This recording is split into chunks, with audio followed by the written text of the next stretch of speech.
Bonjour à tous, bienvenue dans le MAC qui fait du bien. Saviez-vous que pour les médecines ancestrales, tout ce qui ne s'exprime pas s'imprime? Et si nos émotions refoulées, celles qui n'ont pas été verbalisées ou exprimées, trouvaient une porte de sortie dans notre corps? D'ailleurs, ne dit-on pas le mal a dit en langue des oiseaux, ou encore dis-moi où tu as mal, je te dirai qui tu es. Peut-être qu'à travers une migraine ou un mal de dos, notre corps chercherait à attirer notre attention sur une blessure plus profonde, une blessure émotionnelle. Ce matin, nous allons nous mettre à nu. Attention, hein. C'est pas au sens propre. Hein. Dans la deuxième partie de l'émission. Voilà, en deuxième partie. Plus tard. Et découvrir les émotions qui se cachent derrière nos symptômes physiques. Nous allons également recevoir quelques techniques énergétiques à pratiquer seules pour faire des sauts de cabri à la maison. Voici la promesse, la caresse d'une main de fée. Elle est ostéopathe énergétique. C'est Marie-Thérèse Piroli. Bienvenue. Comment allez-vous? Bonjour Karine. Alors, on ne s'est pas donné le mot, hein, mais alors là, on est carrément raccord, là. Oui, Au niveau des couleurs. Hein. C'est incroyable quand j'ai Mais vu. oui, et pareil pour vous, unis comme les deux doigts de la main, ils font corps pour nous donner de la joie chaque dimanche. C'est Isa et Kevin qui sont à mes côtés. Comment vous sentez-vous ce matin? Très bien. Vous nous donnez bleu. Vous nous donnez l'ossature de vos chroniques? On va parler de pouvoir animal, nous. On va se reconnecter à notre pouvoir animal. Ah, génial.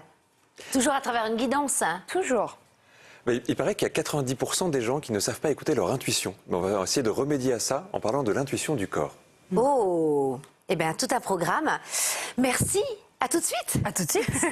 Vous vous êtes donné le mot, vous aussi, hein? Mais jamais. Vous vous rappelez qu'il y a une émission quand même où on nous avait dit que lorsque les couleurs sont harmonieuses sur un plateau, c'est que c'est un peu le même cœur dans des corps différents. C'est qu'il y a il y a quelque chose qui se passe. Ça devrait être une belle émission Je me aujourd'hui. pique mes chemises à chaque fois, c'est juste ça. On passe beaucoup de temps ensemble, tous les trois. Donc, on s'imprègne les uns des autres. C'est ça, mais en revanche, pour vous, Marie-Thérèse Piroli, j'avoue que le hasard fait bien les choses. Si le hasard existe, bien entendu. Alors, la plupart des personnes connaissent l'ostéopathie, mais peu connaissent l'ostéopathie psycho-énergétique. Alors dites-nous tout, quelle est la différence et finalement, comment définissez-vous votre approche? Alors déjà, on va voir qu'est-ce que l'ostéopathie en général. Ouais. Parce que l'ostéopathie, c'est déjà des techniques manuelles qui permettent de savoir qu'est-ce qui est bloqué. Donc ça sert de diagnostic et aussi donc de soins, de traitement. Et souvent, dans l'ostéopathie, on a plusieurs courants. On a de l'ostéopathie structurelle, celle que beaucoup connaissent, où on dit on fait craquer, on réajuste en fait des vertèbres, des articulations. Ça, c'est souvent très connu. Un petit peu moins connu peut-être, c'est aussi l'ostéopathie viscérale. On va travailler donc les viscères. Et aussi l'ostéopathie crânienne. Alors l'ostéopathie viscérale, elle, va être directement en lien avec ce qui est émotionnel, puisque nos viscères vont les emmagasiner. Ce sera répercuté après sur les parties structurelles. Et ensuite, on a aussi, pour moi, le top, j'allais dire, la commande haute, qui est le crâne. Voilà. Et le crâne, dans le crâne, donc, qui va avoir ses propres mouvements, ils vont être en relation avec le corps. Et donc maintenant, ça, c'est ce qu'on trouve dans l'ostéopathie. Alors, j'ai une parenthèse. classique. Donc, finalement, l'ostéopathie est là pour englobe travailler tout ça. vraiment sur la posture. C'est remettre droit le squelette humain. Voilà, c'est en fait remettre en mouvement ce qui est bloqué, que ce soit au niveau structurel ou au niveau viscéral, donc de remettre de la mobilité de façon à maintenir en santé. En fait, Et donc, la psycho-énergétique, donc l'ostéopathie psycho-énergétique. alors, dans ça, je vais rajouter, alors, au niveau structurel, on ne va pas pratiquer donc de manipulations qui vont faire craquer. Ça va être des manipulations beaucoup plus douces, mais qui vont avoir le même résultat sur les structures osseuses, où on va pouvoir réajuster.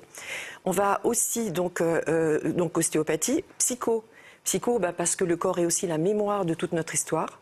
Donc on a dedans, au niveau mémoire cellulaire, tout ce qu'on a vécu. Depuis notre conception, donc jusqu'à aujourd'hui. Nos 20 ans. Voilà. Et encore. Voilà, tout est intégré dedans.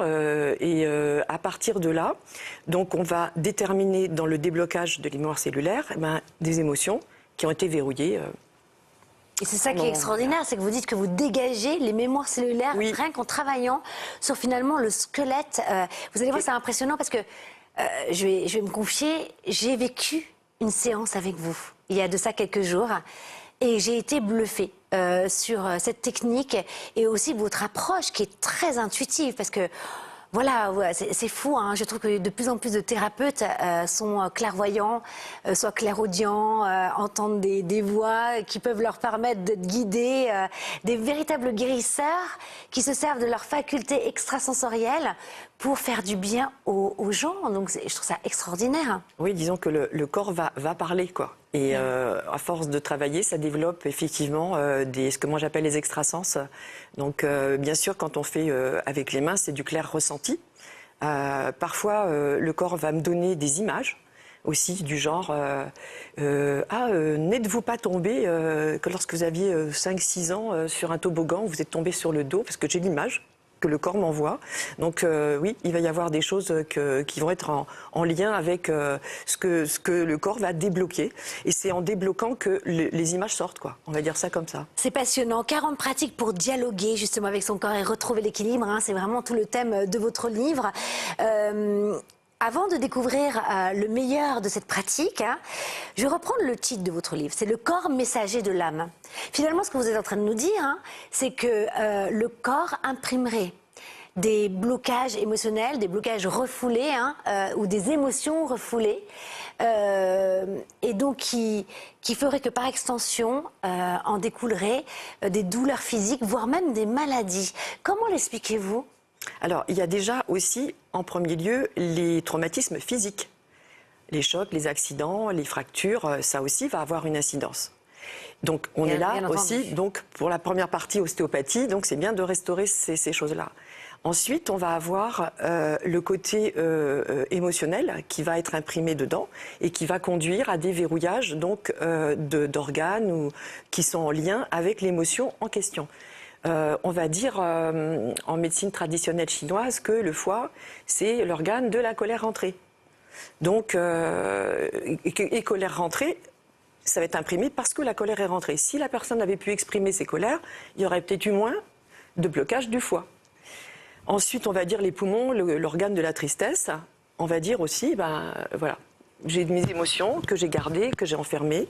Et que du coup, forcément, le corps les a emmagasinées. Mais souvent, c'est pour nous protéger. C'est ça. Ah oui, on se verrouille finalement. Pour nous protéger. Pour se protéger. Et donc là, vous, en déverrouillant, oui, parce qu'on se protège. En fait, oui, c'est ça. En fait, on se protège d'émotions qui nous submergent. Lorsque c'est trop fort, c'est comme si le cerveau disjonctait et il appelle son copain, le corps. Coucou, peux-tu prendre en relais ? Parce que moi, je n'y arrive plus, et donc c'est enfoui dans le corps.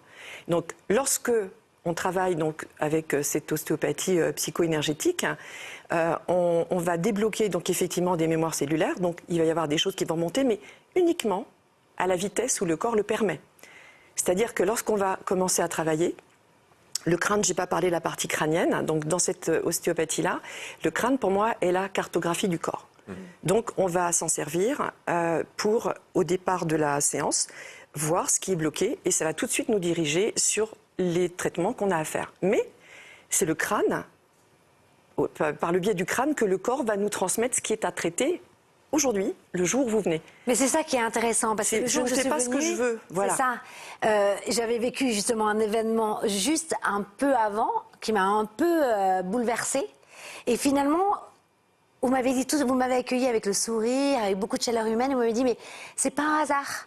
C'est comme si finalement tout était fait pour que ça sorte au moment du soin. Et on a pu travailler là-dessus. Et c'était impressionnant, c'est exactement l'objet, oui. Voilà. Alors, lorsque vous travaillez, lorsque vous recevez, vous consultez, lorsque vous recevez un patient, la première chose que vous regardez, c'est sa posture. Alors moi, est-ce qu'il y en a un de vous deux qui veut bien se prêter au jeu? Moi, je veux bien. Parce que, génial Isabelle, vous vous mettez au milieu parce qu'en fait, vous allez nous montrer comment vous travaillez. C'est-à-dire que la posture en dit beaucoup sur vos blocages émotionnels.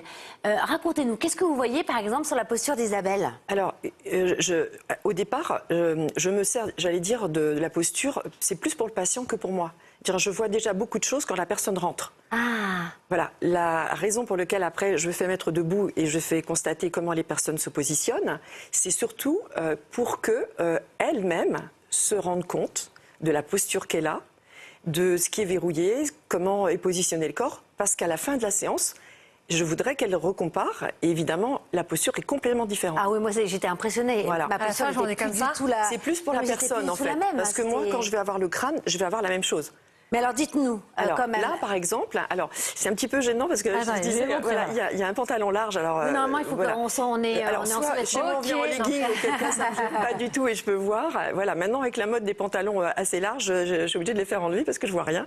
Et donc du coup, là, on a un bassin donc qui est déjà un petit peu projeté en avant. Est-ce que Isabelle, vous en avez conscience? Oui, Voilà. C'est un problème au dos, du coup. Voilà, c'est exactement ça. Quand on a un problème comme ça de bassin projeté en avant, souvent il y a une problématique au niveau des lombaires. Après, vous avez l'impression d'appuyer plus sur une jambe que sur l'autre. Fermez les yeux, parce que c'est comme ça qu'on repère. Oui, le droit. Voilà, alors le droit plutôt en avant, plutôt en arrière. En arrière. Voilà, et le gauche, Il est neutre. Il semble neutre. En fait, quand c'est comme ça, on a en fait une bascule du bassin qui s'opère et du coup, le pied sur lequel on a la sensation d'appuyer le plus, c'est le pied qui est en fait en décalage, le côté qui est en décalage. Et quand on appuie en avant sur un pied, en fait, le bassin se met en décalage pour pouvoir récupérer en fait toutes ces torsions qui vont être répercutées partout dans le corps. Mais alors, émotionnellement, qu'est-ce que ça veut dire quand on a le bassin un petit peu trop vers l'avant Alors, qu'on ça bascule veut plus dire, sur la gauche ou la je ne droite vais pas aller trop loin pour pas, mais je le suis bassin. prête à tout entendre. Mais Allez-y. en public, en général, on est dans l'intimité. Et donc, quand le bassin déjà est projeté en avant, ça veut dire que, Isabelle, vos émotions, ce sont elles qui vous gèrent et pas vous qui les gérez. Donc, ça veut dire qu'il y a des émotions, en fait, qui vous perturbent et qui sont déjà des perturbateurs du corps entier. Voilà. C'est vrai, Isabelle? Je ne sais pas du quoi vous parlez.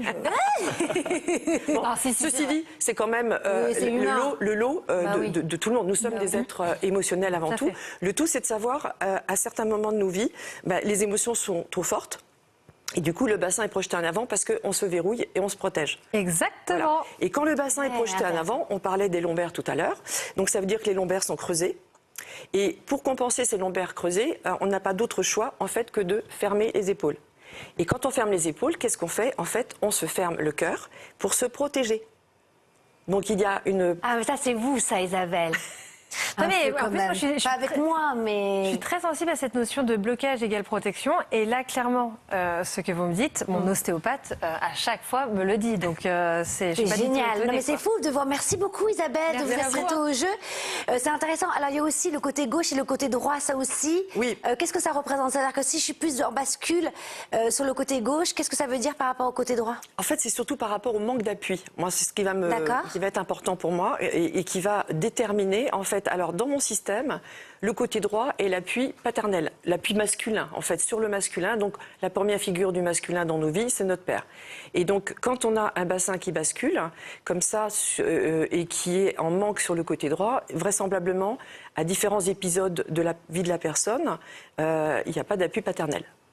Ou un manque, en tout cas, pas tel que la personne l'aurait souhaité. Parce que des fois, les papas sont là, mais pas tel que la personne aurait Ah, ça, aimé c'est avoir intéressant. l'appui. Ça, c'est intéressant. Oui, et parce pareil que- pour le côté, en Voilà. fait. Alors évidemment, quand il y a des décès, des choses comme ça dans la lignée, enfin dans les parents, forcément, il va y avoir un manque.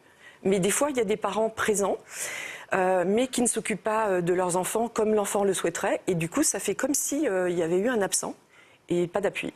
Alors, ce qui est très intéressant aussi, c'est Et que pareil pour le finalement... côté gauche. Hein. Pardon, je suis coupée. C'est ça, pour le côté gauche, pour la mère. Voilà. Il y a quelque chose de très intéressant aussi, c'est que c'est vrai que dans cette émission, on sait que quand on travaille son cœur, finalement, l'environnement change. Hein, c'est vraiment, voilà, la spiritualité, c'est ça, c'est se reconnecter à son âme, qui finalement permet aussi de développer nos sens, notre empathie, etc. Et alors, dans le sens contraire, qu'est-ce qui se passe lorsqu'on remet droit le squelette d'un être humain? C'est-à-dire que le travail que vous avez fait sur moi, qu'est-ce que ça peut amener? Et c'est ça qui est intéressant, comme quoi, et j'ai beaucoup aimé votre discours.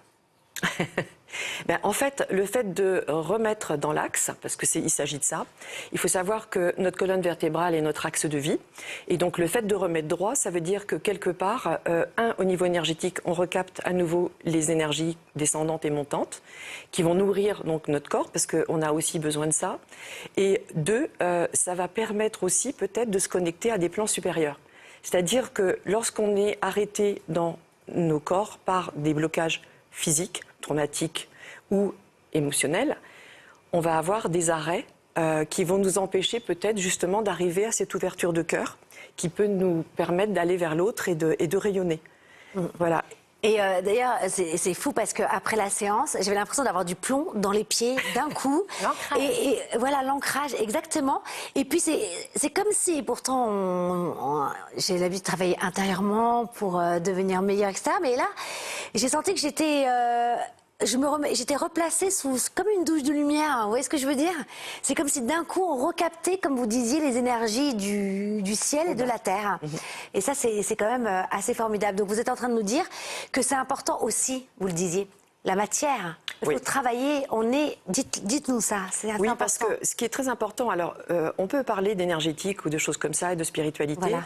Il y a quelque chose de très important, nous sommes des êtres incarnés sur cette planète. Donc la première chose, c'est d'avoir un ancrage qui est, voilà. Donc, comme je dis dans mon livre, c'est d'avoir les pieds sur terre, bien ancrés, et la tête donc dans les nuages, donc dans la spiritualité. Mais vraiment, on doit être incarné, parce que si ce n'est pas le cas, on peut voir des gens partir, en fait, j'allais dire dans les nuages, mais du coup surtout hors de la réalité, quoi. Ils ne sont plus dans la vie. Dans la vie et dans la réalité de ce qu'on vit, voilà. Ça vous parle, ça, Kevin? Là, d'un coup, ça devient concret, là. Tout est concret, enfin, tout est matériel quelque part aussi d'une certaine façon. Mais c'est sûr que quand on est présent à ce qu'on vit, on peut s'ouvrir, mais si on n'est pas présent à ce qu'on vit, il n'y a pas d'ouverture possible. Et puis ce qui est incroyable, je vous mets dans les petits papiers quand même, c'est que Kevin est arrivé ce matin avec une douleur au niveau des lombaires, je peux le dire. Exactement. Et en fait, vous êtes arrivé comme une fée pour le sauver juste avant l'émission. Et qu'est-ce que vous avez ressenti alors? Je peux témoigner que on avait très peu de temps. En plus, oui, parce que là, ça a été. J'ai pas eu le temps d'expliquer, parce que d'habitude, j'explique pourquoi ça se passe, etc. Donc là, j'avais un temps imparti, donc je me suis dépêchée, parce que là, l'urgence, c'était vraiment que vous puissiez remonter sur le plateau. C'est très efficace, et c'est vrai que j'ai retrouvé une mobilité de manière assez étonnante en 5 un minutes instant. peut-être. Et Oui, d'ailleurs, on va le voir, que finalement, un blocage vient d'un autre endroit. Mais c'est la médecine chinoise et toutes ces médecines ancestrales. Ça va être passionnant. A contrario, lorsque j'ai pas une bonne posture, et que avant de venir vous voir, qu'est-ce qui peut se passer dans ma vie en fait? Qu'est-ce que ça peut engendrer? Mais tout dépend à quel niveau se passent les blocages en fait. Parce que déjà, quand on a un bassin décalé, on est sûr que le côté émotionnel est impacté. Voilà. Et après, j'allais dire, le côté émotionnel, c'est surtout les intestins avec la gestion des émotions. Lorsque on n'arrive pas à gérer, on fait tous la même chose. On parle du langage des oiseaux. Le langage populaire est très riche à ce niveau. On se le prend dans le buffet, on se fait un nœud au ventre. Voilà. On a des choses qui font que vraiment ça verrouille et physiquement ça se met vraiment en vrille. Et c'est-à-dire que là, on va avoir des ligaments d'insertion sur le cadre osseux qui vont tracter. L'intestin va tracter par le biais des ligaments les structures osseuses qui vont se décaler. C'est comme ça qu'on se décale en fait. C'est pas parce que des fois tout va bien, on prend pas de choc et on se retrouve décalé. Isabelle, vous voulez dire quelque chose? Ça me passionne et j'aime beaucoup cette notion d'écoute de soi, parce qu'au-delà de l'ancrage, il y a une vraie bienveillance aussi qu'on s'apporte. Et lorsqu'on s'intéresse à la spiritualité, on peut laisser totalement son corps de côté pour être dans la découverte de nouvelles capacités. On est à la recherche incroyable du mystique, mais on s'oublie. Et repartir de la base, c'est-à-dire son corps physique, être bien chez moi, c'est-à-dire dans mon corps, et après, on va chercher la magie. Moi, je suis fan. Non, mais c'est magnifique ce que vous dites, parce que finalement, c'est vrai, vous avez raison. Lorsqu'on est les personnes qui sont plutôt spirituelles, qui sont en quête d'éveil, le corps a moins d'importance. Finalement, il y a moins d'ancrage. Et c'est une erreur. On a plus la tête. Et c'est une erreur, puisque finalement, c'est comme un arbre avec les racines et les feuilles. Et c'est un peu ça, tout à fait finalement. ça. Ok. Et donc, pour revenir à ça, c'est que finalement, le corps soutient l'esprit.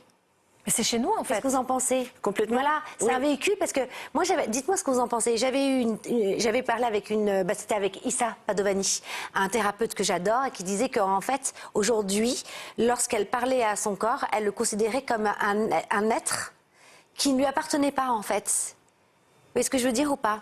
Oui, par rapport aux cellules, disons que j'allais dire que chaque cellule est indépendante. Unique avec l'ADN qui est un émetteur-récepteur.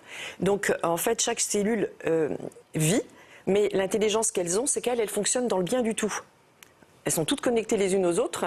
Voilà ce que nous devrions faire en tant qu'humains, être connectés les uns aux autres pour améliorer, j'allais dire, le quotidien de tout le monde. Et donc du coup, ce côté vie du corps, alors moi je l'intégrerais quand même, il fait partie. On peut lui parler, mais il est partie intégrante quand même de nous. Je ne séparerai pas, moi. Pour moi, mon corps, mon âme, mon esprit, ça va ensemble.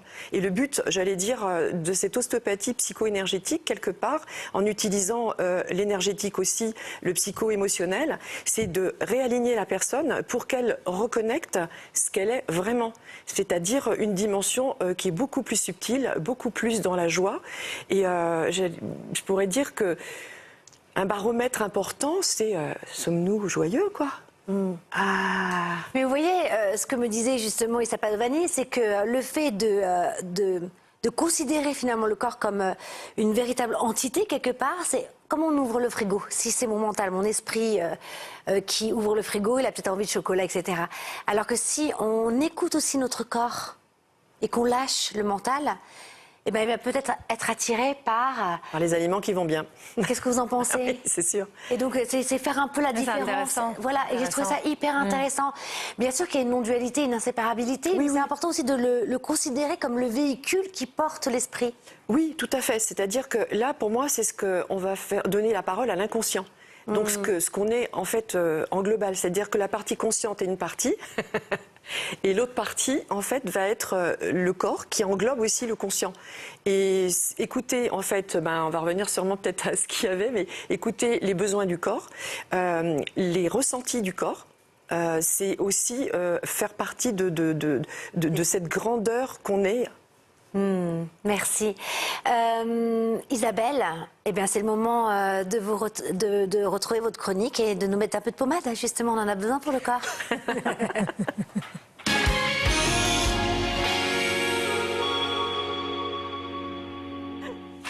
Je bois vos paroles. C'est intéressant. Hein? Ah, je bois. Je m'hydrate.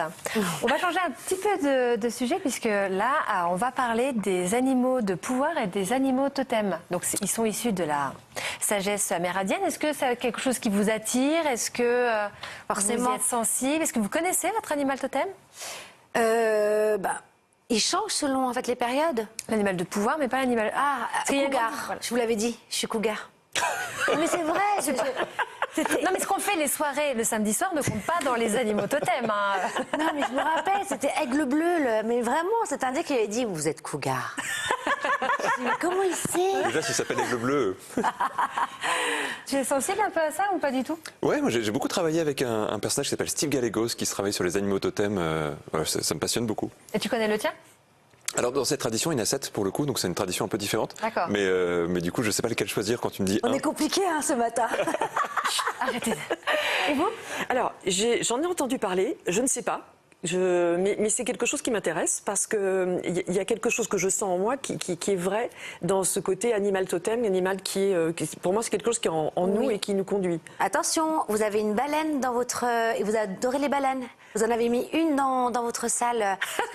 Dans la salle de consultation, il y avait une baleine. Alors, oui, ça se trouve, vous êtes baleine. Ou alors dauphin, parce qu'il y avait aussi un tableau de dauphin. Enfin, plutôt baleine parce que... Je peux raconter une anecdote sur ça? Après, parce qu'il reste plus de 2 minutes. Ok, allez, c'est parti, je peux te faire le challenge. Donc, il y a une grande différence entre animal totem et animal de pouvoir. Un animal totem, c'est un animal totem, c'est un guide qui est là pour nous conseiller, nous protéger tout au cours de notre vie. Un animal totem, il est là de notre naissance à notre mort. Alors qu'un animal de pouvoir, c'est un animal que l'on peut appeler toujours en tant que guide ou qui peut se manifester à nous lorsqu'on en ressent le besoin. C'est ça la grande différence. Donc je vais vous proposer un exercice qu'on va faire ensemble sur le plateau et les téléspectateurs également peuvent le faire avec nous. Et pour ce faire, je vais vous inviter à rencontrer, à communiquer avec votre animal de pouvoir. Donc vous allez penser à votre signe astrologique. D'accord. Et en fonction de votre signe astrologique, vous allez fermer les yeux et visualiser l'animal de pouvoir que je vais vous donner. Alors déjà, vous êtes de quel signe sur le plateau? Les meilleurs, Sagittaire. Sagittaire, ça vous va? J'adore les Sagittaires. Poisson. Bah oui, ça je savais aussi. Lion. Mais incroyable. Moi aussi. Karine, il reste 2 minutes. D'accord, ok. Les sœurs jumelles. Donc, si vous êtes Bélier, Sagittaire ou Lion, votre animal de pouvoir est le tigre. Donc, je vous invite vraiment à fermer les yeux déjà et à commencer à visualiser un tigre.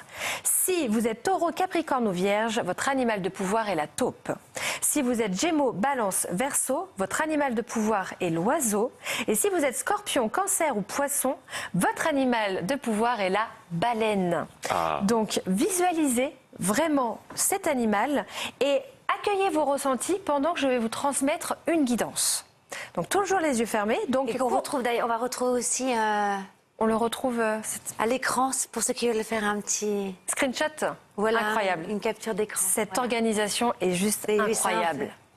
Donc le tigre, le message c'est « Aie confiance en ton projet et tes vibrations de cœur. Tu es capable de dépasser les différents événements imprévus. Regarde-toi surmonter chaque obstacle pour réaliser ce qui est important pour toi. » Donc soyez dans cette visualisation avec et le message et l'animal de pouvoir. Ça c'est pour cette semaine.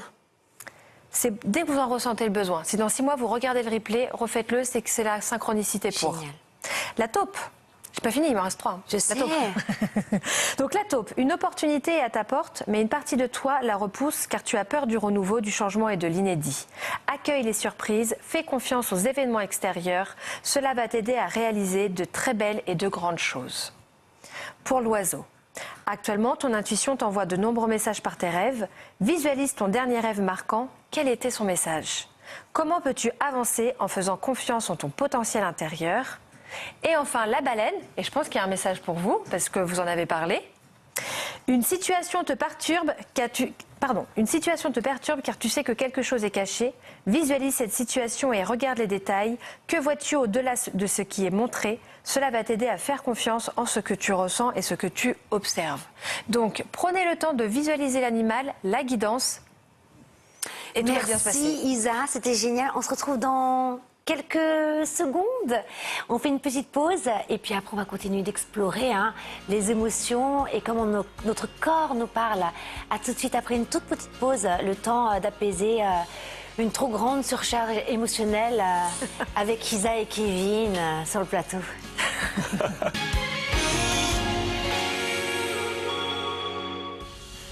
Bienvenue dans le MAC qui fait du bien. Merci à tous ceux qui nous ont rejoints. Connaissez-vous cette expression « Dis-moi où tu as mal, je te dirai qui tu es ». Et si une migraine, une entorse ou encore des crises de foie étaient parfois une alerte envoyée par le corps pour attirer notre attention sur une émotion refoulée? On va en reparler, ne vous inquiétez pas. Ce matin, notre invitée Marie-Thérèse Piroli, ostéopathe psycho-énergétique, est avec nous pour nous épauler, nous guider vers le chemin de la guérison. Mais avant cela, je vous propose un premier corps à corps avec Kevin. Ça vous plaît, hein? C'est le conseil qui fait du bien. C'est à ce moment-là que fait « Ah ouh !» Mais Karine, est-ce que d'abord on ne doit pas essayer de deviner ce qu'il y a dans cette boîte? Vous êtes trop fort, j'ai oublié en première partie. J'oublie tout le temps, heureusement que vous êtes là. J'ai frappé un peu fort, désolée pour vos oreilles. C'est ma petite boîte intuitive. Alors pour développer votre intuition, d'après vous, qu'est-ce qu'il y a dedans? Kevin, tiens. Alors j'imagine que c'est en rapport avec le corps. Alors je dirais un cœur. Un cœur. Ok. Il y a info, hein. Il a toujours raison, donc je me rallie à Kevin. Allez-y. Il y a une info très importante dans ce que dit Kevin. Il y a une info. Mais c'est pas tout, mais vous êtes vraiment très fort. Un porte-clés? En forme de cœur? Non, c'est Ça va pas... bien finir par être un porte-clés un jour. C'est pas un porte-clés en forme de cœur. Un porte-clés. Oui, c'est vrai en plus. Alors d'après vous? Moi, je dirais... En relation avec l'émission, bien entendu. Oui, hein. un cœur rayonnant. Un cœur rayonnant.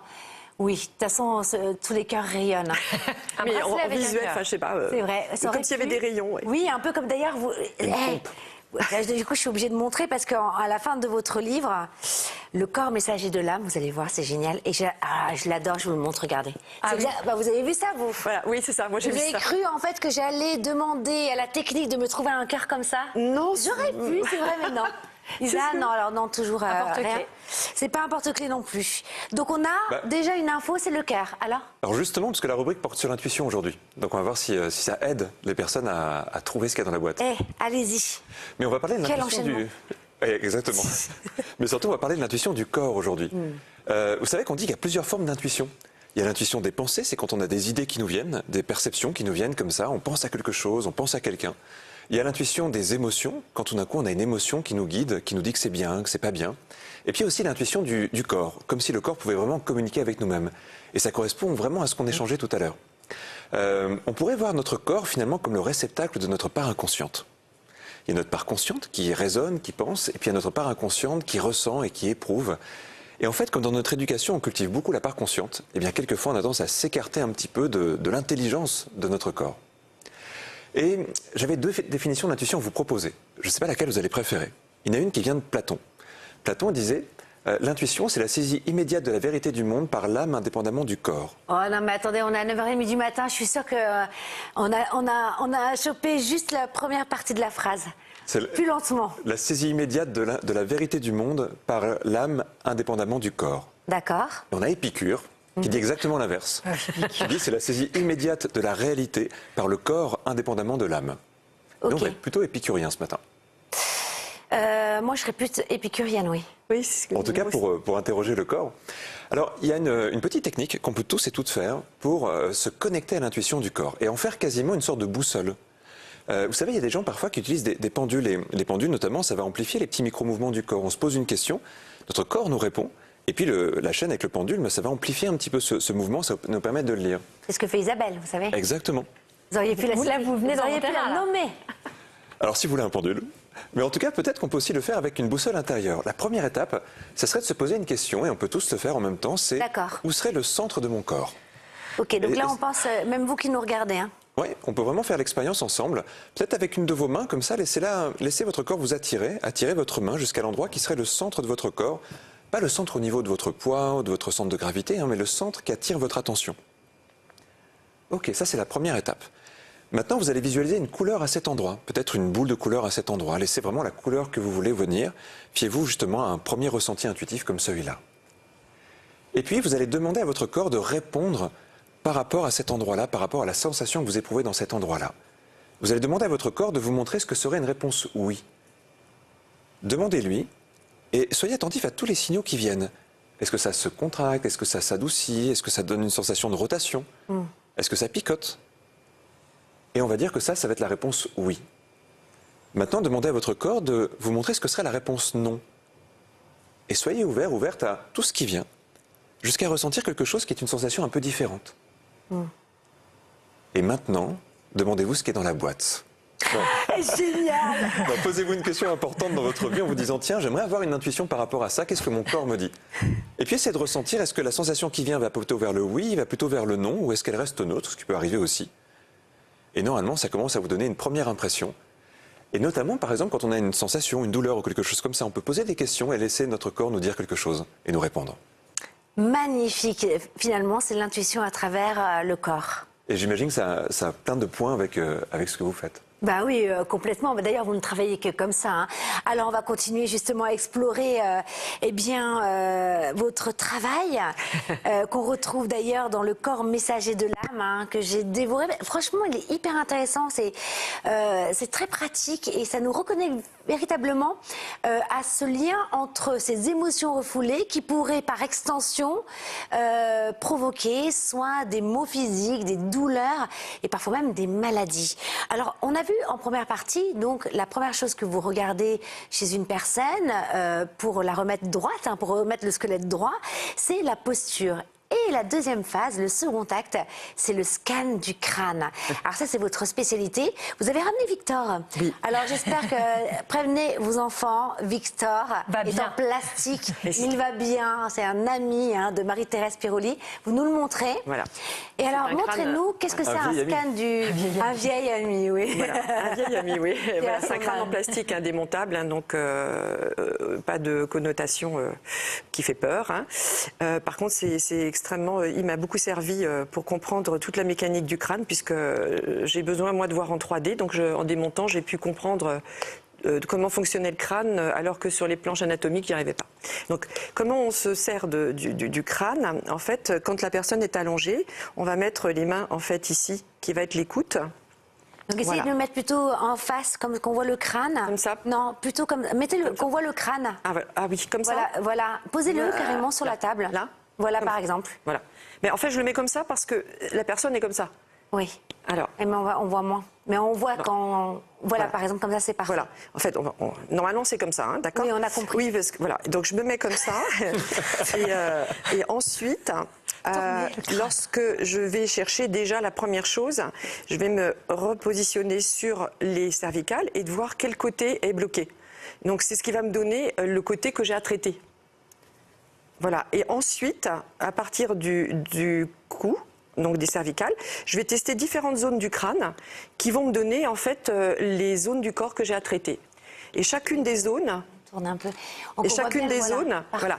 Et après chacune des zones, donc je vais en avoir une qui va être ici, une qui va être là, une qui va être là, une qui va être au niveau de l'oreille, une qui va être au niveau de l'autre oreille et une qui va être au niveau de la base du crâne. Voilà. Et en fonction de ça, la zone qui va me relâcher, donc ce qu'on appelle le manchon durmérien, donc au niveau du cou, va être la zone que j'ai à traiter. Et chacune d'entre elles va avoir une connotation de mémoire cellulaire. C'est-à-dire que chacune d'entre elles va correspondre à une période de notre vie. Ça, Parce que si par exemple vous sentez qu'il y a des tensions au niveau du devant du crâne, vous allez tout de suite savoir si la personne a vécu dans son enfance, à l'adolescence, etc., un choc, un traumatisme, une émotion refoulée. En tout cas, c'est l'information que le corps va donner qui est la zone à traiter. Alors ensuite, ça va correspondre à une période. Et donc cette période va déterminer après les mémoires qui vont se relâcher quand on va débloquer la zone.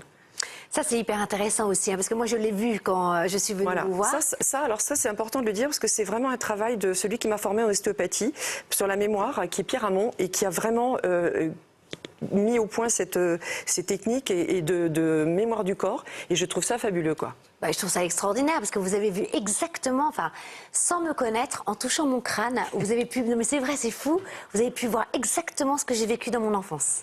Ouais. Et ça, c'était quand même très très fort. Parce que la période était celle de l'enfance. Avec oui, oui, je suis venue vous voir. Parce que ça aurait pu être l'adolescence, la vie in utero, la conception aussi, hein, parce que toutes les parties sont. Et un héritage venu de transgénérationnel, par exemple. Aussi, ça c'est quand même formidable. Voilà. L'hérédité. Alors ensuite, là maintenant, on va s'amuser, parce que je vais remettre Victor en place. Oui, voilà, vous pouvez mettre Victor. Au revoir, Victor. À tout à l'heure. On va jouer ensemble sur, vous savez, tous ces mots du quotidien qu'on peut vivre chacun. Et qu'est-ce que ça voudrait dire derrière? Quelle est l'émotion refoulée qui fait qu'on a mal, par exemple? Alors tiens, un mal qui nous concerne tous, en tout cas beaucoup, 1 terrien sur 6 dans le monde, c'est le mal de tête. Quelle est l'émotion refoulée derrière un mal de tête, un mal de crâne en fait? Qu'est-ce que ça veut dire? Alors, l'émotion refoulée par rapport à un mal de crâne, moi je vais le relier à plutôt quelque chose qui est lié à du stress ou des choses difficiles à vivre où le corps se verrouille, mais il se verrouille sur sa chaîne centrale. C'est-à-dire que la résultante de maux de crâne va être plutôt ce qui est en lien avec toute la colonne vertébrale. C'est comme si on s'enroulait en fait autour de notre émotion. Et du coup, les maux de crâne vont être plutôt une difficulté de la circulation sanguine, lorsque c'est en lien avec les maux de tête qui sont en lien avec du vasculaire, qui sont directement liés à quelque chose de mécanique. Mais alors, on va laisser le médical et on va passer aux émotions plutôt. C'est ça qui m'intéresse. Parce que finalement, vous l'associez aux intestins. Oui, c'est-à-dire que... C'est la gestion des émotions. Oui, c'est-à-dire que... C'est pour ça que je parlais de la chaîne centrale. C'est-à-dire que la chaîne centrale va être reliée donc aux intestins. Et à ce que je disais tout à l'heure, lorsqu'on a une émotion, on va avoir les intestins qui vont se vriller. Et de là, il va y avoir après une multitude de choses qui vont découler. Et en premier lieu, les lombaires. C'est ça. Alors, donc, on va reprendre l'organe associé donc les intestins. Aux intestins et donc ça ce sera la garde de triage pour moi de toutes les émotions. Donc c'est pas une émotion spécifique, c'est vraiment le résultat de comment on vit une émotion difficile. C'est-à-dire qu'en fait, l'intestin va imprimer finalement toutes les émotions refoulées. Tout se passe là. Et donc, en conséquence, maux de tête. Oui, ça finit, oui. Quand c'est très bloqué, c'est-à-dire que ça veut dire quand on est au stade des maux de tête, ça veut dire qu'on est vraiment très verrouillé dans le corps entier. Okay. Donc c'est une alerte importante qui veut dire que en fait, le corps ne gère plus rien. C'est ça. Et donc, associé aux intestins, les douleurs en conséquence de ce manque de gestion d'émotions, il y aurait donc, vous avez dit, les lombaires. La première chose, ce sera les lombaires. Alors donc c'est fou parce que vous avez eu un problème au niveau des lombaires. Au lombaire du côté droit. Alors finalement, donc ce serait une mauvaise gestion des émotions? Oui, après, du coup, ça va au-delà de ça. On va après avoir vers l'organe. Donc je peux dire, on est allé sur le foie.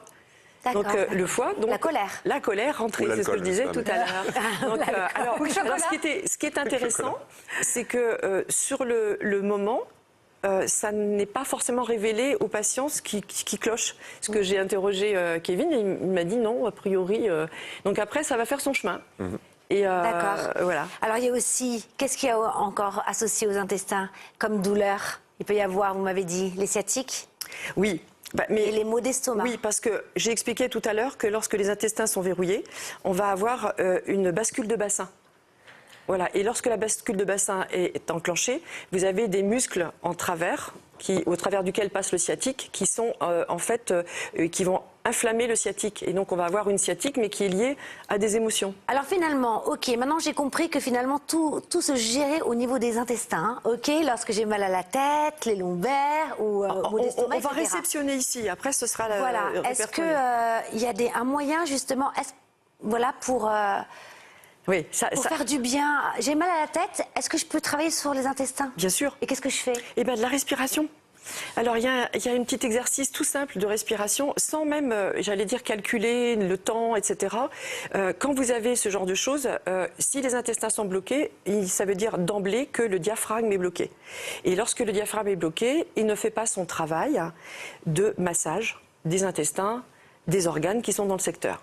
Et donc, simplement le fait de mettre une main sur le ventre, une main sur le thorax, et bien simplement de fermer les yeux et de regarder déjà comment on respire. Donc on peut le faire ici, puis demander à nos auditeurs aussi peut-être de le faire en même temps. Simplement déjà, c'est important de constater comment on respire. Si on respire plus avec le ventre, plus avec le thorax, donc les poumons, enfin le haut du corps. Voilà. Et là, vous allez vous concentrer en fermant les yeux, peut-être plus sur votre respiration et d'accentuer la respiration sur la zone qui n'arrive pas à se gonfler, on va dire. D'accord. Par exemple, si ça permet finalement de masser retrouver les l'équilibre des deux. Voilà. Donc quand on fait ça, déjà, on restaure de la mobilité aux intestins, entre autres. C'est un exercice simple. Il y a autre chose aussi que vous m'avez dit. Oui. Les masser les intestins directement. Absolument. Alors comment on masse les intestins? Alors, moi, ce que j'aime bien faire, parce que J'ai une façon de faire, mais j'ai pas osé répondre. voilà, parce que en fait, il y a toujours une torsion. Donc, ça veut dire qu'il y a des fibres qui sont dans une certaine torsion. Et quand on met les mains, on va pas forcément savoir dans laquelle elle est. Donc, le mieux, c'est de faire 3 cercles dans un sens. D'accord. Sur une zone. Alors, on cherche d'abord les zones bloquées. On va forcément en trouver. Et une fois qu'on a trouvé, on va masser, donc, en étant allongé, les jambes pliées. Et on va masser dans le sens des aiguilles d'une montre 3 fois, dans le sens opposé aux aiguilles d'une montre 3 fois, et ensuite 3 fois au bas, 3 fois droite-gauche. Okay. Ensuite, on refait un deuxième passage plus profond et un troisième plus profond, pareil. En général, on débloque la zone et souvent, ça libère aussi les lombaires. C'est ce que je donne comme conseil à mes patients avant de venir me voir, qu'ils gèrent tout seuls leurs mots. Et alors, donc justement, c'est aussi une mauvaise gestion des émotions. Vous me disiez que ça pouvait être sympa aussi de cousser dans un coussin. Ça veut rien dire. Crier dans un coussin. Oui. Alors ça va être pour l'émotion fois. Voilà. C'est-à-dire qu'on va avoir besoin d'exprimer de la colère et que bon. Ah donc c'est pas les intestins. Non, c'est quand c'est passé au niveau du foie. Je veux dire là, c'est exprimer ses colères et verbaliser, crier. Ça dégage bien sûr le foie, mais évidemment le diaphragme et par conséquent les intestins. Alors, il nous reste plus beaucoup de temps. On va essayer de survoler un peu, vite les émotions, comme ça les personnes peuvent vraiment comprendre ce qui se passe dans leur corps et ce que leur corps crie finalement lorsqu'ils ont une douleur. J'ai une hanche bloquée ou même les 2 hanches. Ça arrive souvent, là, une petite hanche bloquée. Qu'est-ce que ça veut dire au niveau des émotions? Eh ben, au niveau des émotions, c'est quelqu'un qui a des difficultés à avancer dans sa vie. Donc elle est bloquée quelque part et elle n'arrive plus à mettre un pied devant l'autre, quoi. Donc elle est verrouillée. Ce qu'elle vit la verrouille. Donc ça veut dire j'ai une hanche, ça veut dire que c'est pas le bon. Je suis pas alignée avec mon chemin de vie, peut-être ma vie professionnelle. Ça veut dire quelque chose. Quelque chose bloque pour que je sois alignée avec ce que je suis. Ok, asthme, on étouffe. Vous disiez. On étouffe. Ouais, qu'est-ce que c'est l'asthme? Eh ben, on étouffe. Oui, on étouffe. Donc c'est toute la partie ici pulmonaire et on a dit que c'était de la tristesse. Donc l'asthme, c'est la question qui m'étouffe. Donc qui m'étouffe autour de soi. Donc souvent ça apparaît dans l'enfance. Donc est-ce qu'un parent étouffe un enfant? Est-ce que après ça peut arriver en tant qu'adulte? Donc est-ce que autour de soi, ça peut être le travail qui m'étouffe, quoi? Donc ça veut dire finalement, vous me regardiez Isabelle, vous avez de l'asthme? Oui, je suis asthmatique depuis petite. Incroyable. Ah, donc c'est Je vous ai intéressant. jamais vu, vous en plaignez jamais, je vous ai jamais vu avec une ventoline ou quoi que ce soit. Ah, j'ai ma ventoline dans le sac. Incroyable, c'est que vous êtes bien alors, parce que je vous ai jamais vu en Mais parce crise. qu'ici, ça me fait beaucoup, Ah. beaucoup de bien. Elle adore m'imiter. Non, mais mais c'est c'est une là, réalité. Intéressant. Des Alors bouffées de finalement, tristesse, ça alors si maintenant que je sais que l'asthme est relié finalement au poumon, à la tristesse et au fait que j'étouffe, qu'est-ce que je peux faire? Je suis à la place d'Isabelle. Qu'est-ce que je peux faire pour améliorer en tout cas au niveau bien sûr du côté médical, parce que Oui, on non, n'est pas parce du que tout ça là-dedans. n'enlève rien à tout traitement médical. Voilà. Qu'est-ce que vous conseillez aux personnes qui nous regardent? Déjà, je crois que, hormis quand on est en manque d'oxygène, vraiment de s'apaiser, parce que c'est vraiment, encore une fois, je vais repasser par la respiration, parce qu'il faut arriver à apaiser pour que les alvéoles pulmonaires puissent s'ouvrir. Et après, en toile de fond, c'est vraiment aller chercher dans son histoire pourquoi on a cette sensation d'étouffement et pourquoi on ne s'est pas senti libre d'être, quoi.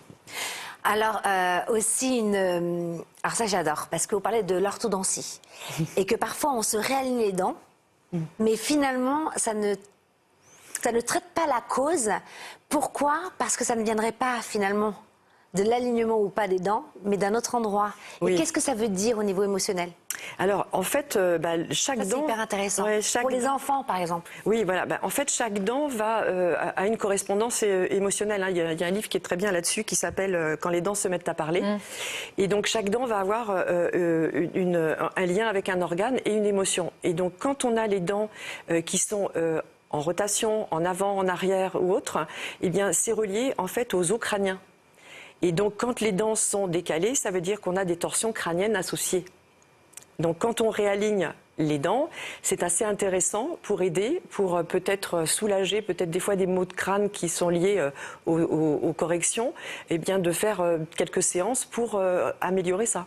C'est-à-dire que finalement, ce que vous êtes en train de nous dire, c'est qu'il faut bien sûr réaligner les dents, Bien sûr. mais travailler sur la cause et essayer de rectifier aussi au niveau du crâne. Oui, parce que Hyper intéressant pour les enfants qui mettent tout le temps des appareils ou même... Enfin, alors on va enfants dire et crâne adultes, mais- et donc sa correspondance dans le corps. Et ça. bien sûr, ça va donner une histoire par rapport à l'enfant, par rapport... Alors ça, j'aimerais bien qu'on en parle aussi parce que finalement, c'est aussi un mal du siècle. Beaucoup de femmes se plaignent des infections urinaires. Alors ça vient de la vessie. Qu'est-ce que ça nous raconte derrière comme émotion? Disons que la vessie, c'est quand même une histoire de territoire. Ouais. Voilà, donc quand on a des infections urinaires, c'est intéressant parce que des fois les femmes c'est en lien des fois avec leurs relations sexuelles ou des fois non, mais souvent c'est dans le contexte où elles sont, il y a une intrusion de leur territoire. Et donc, lorsqu'elles se sentent intrusées dans leur espace, bien, les infections urinaires vont dire qu'il y a un souci et que faut peut-être. Et vous dites souvent voir que où ce ça sont se des produit. femmes qui ne savent pas dire non, qui sont trop gentilles.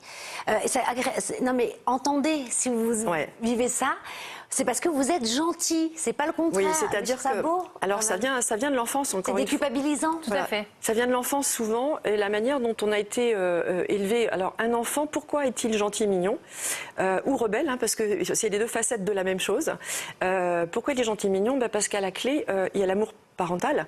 Donc, s'il rentre dans les cases de façon verbale ou tacite, hein, parce que l'enfant, il comprend, peut-être qu'il ne s'épanouit pas et il dit oui pour faire plaisir. C'est un schéma qui se met en place.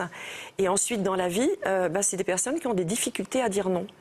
Et donc, le travail qu'on fait avec cette ostéopathie, en restaurant les appuis de la personne, elle va être plus alignée et plus sécure en elle pour pouvoir, enfin, dire ça me convient pas, c'est non.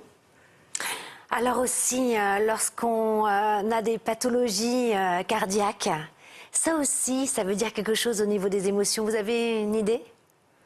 Au niveau du L'amour, cœur, j'imagine, l'amour. oui. Bah oui. Oui, et des fois... Vous appelez ça le cœur blessé. Oui, c'est ça. C'est vraiment le cœur blessé. Et d'ailleurs, je racontais tout à l'heure, c'est l'histoire de fermeture des épaules. C'est vraiment une protection du cœur, quoi. On se le protège, quoi. Et quand on est blessé, la première chose qu'on fait, c'est ça. On se referme les épaules pour se protéger. On se met dans un cocon fictif, mais il est là, quoi. On n'est D'où pas l'importance comme ça. finalement pour être en bonne santé de travailler en même temps bien sûr sur l'ossature du corps, mais aussi sur les émotions. Hein, Tout et à que fait. l'un et l'autre finalement sont C'est des ports d'entrée. des enseignants pour l'autre. Oui. Hein, c'est ça qui est génial. Oui, et puis moi, on peut rentrer par le corps. Les personnes qui viennent me voir, ils rentrent par le corps, mais il y en a d'autres qui rentrent par le côté émotionnel. C'est ça. C'est très intéressant. Le corps, messager de l'âme, pour en savoir encore plus sur nos émotions, la gestion de nos émotions à travers le corps. Merci beaucoup d'avoir été avec nous. Ça passe vite, hein. Il y avait encore plein de choses à dire, mais c'est bien, comme ça, si vous voulez approfondir. Eh bien, il y a un livre derrière. Est-ce que vous avez une petite... voilà, vous êtes allé jusqu'au bout de votre intuition. Alors, cœur. Je mais reste plus sur loin. ça, oui. oui. Porte-clés. Porte-clés, Je reste toujours. aussi sur cœur. Toujours sur cœur. Alors je vous montre. Et ben voilà, c'était associé bien sûr. C'était un baume au cœur. Joli. Pas mal. Petit jeu de mots. Voilà. Donc bravo Kevin, encore une fois, hein, la Ouais. palme. Bien toujours. La palme de la boîte intuitive. On a une petite tradition à la fin de l'émission, c'est de piocher la petite carte qui fait du bien. C'est un téléspectateur qui nous l'envoie. Vous pouvez aller piocher dedans. Vous prenez au hasard et donc on lit bien sûr le nom, le prénom. Et bien sûr, le nom de l'auteur. Eh bien, allez-y, commencez, Marie-Thérèse Pieroli. Alors, hâte-toi de bien vivre et songe que chaque jour est à lui seul une vie. De Sénèque. Magnifique, merci beaucoup. Kevin. Une citation de Christian Andersen envoyée par Sengafri du Havre. La reconnaissance et la mémoire du corps. Du cœur. Oh, magnifique. Alors, c'est de Platon, envoyé par Sacha Dessévennes. La bonne personne pour vous n'est pas seulement celle qui vous accepte, mais celle qui développe votre potentiel maximum dans la vie. C'est beau. C'est de qui? Platon. Platon. Le talent, c'est d'avoir envie de faire quelque chose. Ouais, moi, et c'est de Jacques Brel, et c'est envoyé par Mathias Duvar. Puis je rajoute ma petite graine, hein. Pour moi, c'est la persévérance, le plus grand talent, et le travail. Hein? C'est vrai. Complètement d'accord. Juste, j'ai oublié de dire que c'était envoyé par Josué de Seine-Maritime. Merci infiniment. Ben, vous savez quoi, Isabelle, alors je vous le dis, hein, Isabelle arrête pas de m'imiter la pression. hors écran. Alors voilà, est-ce que vous voulez dire la fin de... Là, ici ou là, Ben là? voilà, vous avez le prompteur pour dire au revoir. Allez-y, on vous filme. Je reste là? Voilà, allez. Oh, j'ai le cœur qui va tellement... Isabelle Arsène. Je le fais à vous, hein. Non, il faut Ah, que je venez, mette là. venez à côté de moi, voilà. Je sais que vous en rêvez. Alors là, je vis ma meilleure vie. Merci à tous. On se retrouve la semaine prochaine, même jour, même heure, même ambiance. D'ici là, bonne semaine à tous et surtout, n'oubliez pas de vous faire du bien. Beaucoup de bien. Je vous attends. Merci Isabelle, merci Kevin. Vraiment, vous êtes fantastiques. J'ai beaucoup de chance, je suis bien lotie. À très bientôt, au revoir. Le cœur qui va craquer. J'ai improvisé, hein. Je ne m'attendais pas à faire ça, mais c'était génial. Qu'est-ce que tu sens bon la lessive?